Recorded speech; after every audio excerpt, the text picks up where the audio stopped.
নমস্কার বন্ধুরা, বাংলা ও বাঙালি রান্নাঘরে আপনাদের সকলকে স্বাগত জানাই। আজকে শেয়ার করে নেব একটা আলুর দম রেসিপি, কষা আলুর দম রেসিপি।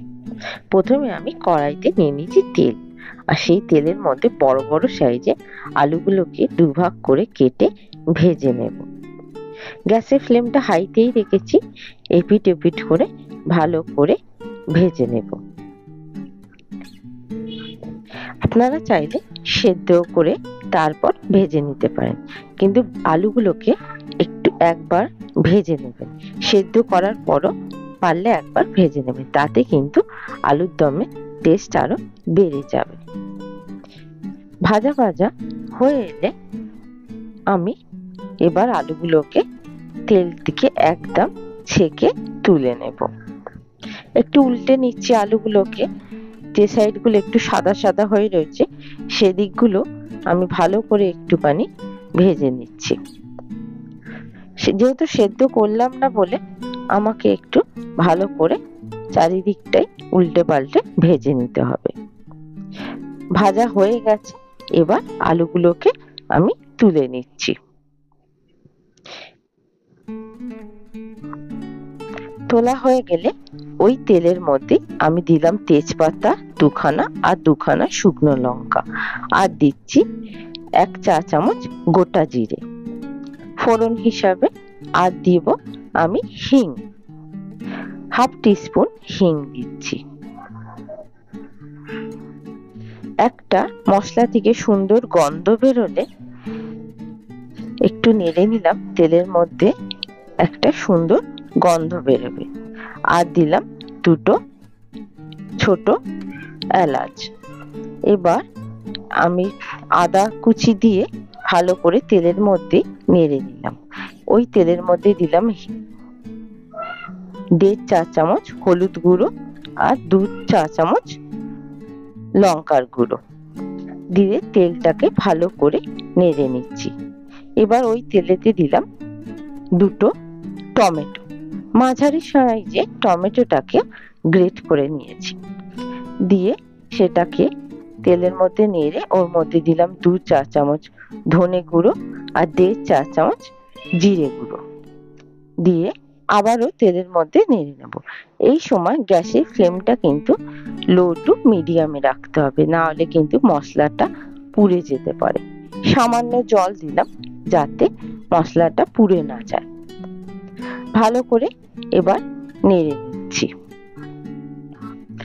এবার আমি একটা ছোট সাইজের টমেটোকে কেটে দিলাম।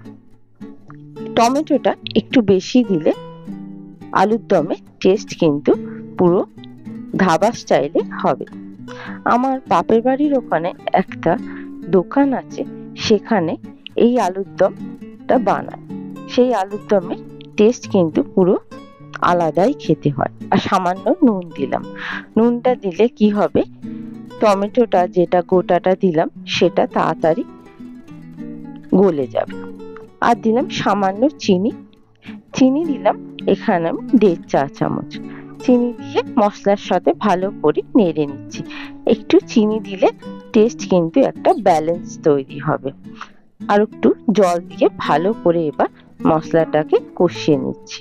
এখানে পেঁয়াজও দিতে হবে না, রসুনও লাগবে না, কিন্তু এই নিরামিষ আলুর দমটাই খেতে কিন্তু আপনাদের অসাধারণ লাগবে, পোলাও কি রাধাবল্লভী দিয়ে, এমনকি রুটি দিয়েও বাড়িতে বানিয়ে দেখতে পারেন, অসাধারণ হয় খেতে।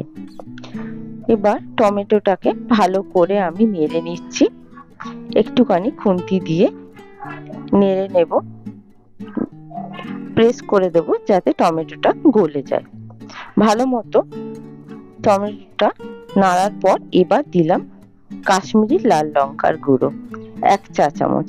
তাতে কিন্তু আলুর দমে কালারটা খুব সুন্দর হবে, পুরো ধাবার মতো কি দোকানের মতো।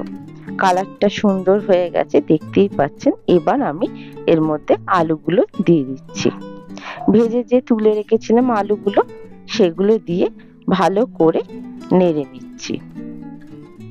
একটুখানি ভালো করে মশলার সাথে এবার কষিয়ে নেব। খুন্তিটা একটু ধুয়ে জল দিয়ে দিলাম।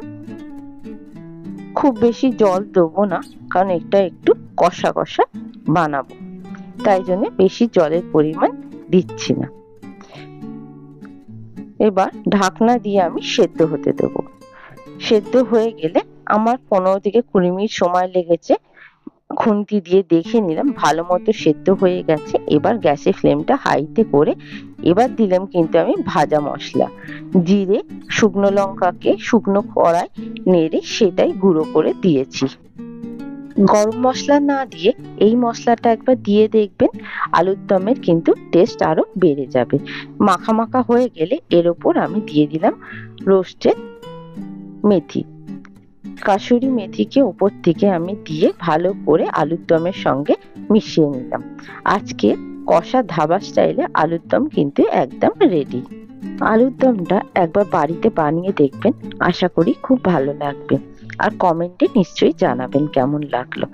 ভিডিওটা ভালো লাগলে একটা লাইক করে দেবেন আর চ্যানেলটা সাবস্ক্রাইব করে বেল আইকনটা প্রেস করে দেবেন। Thank you for watching.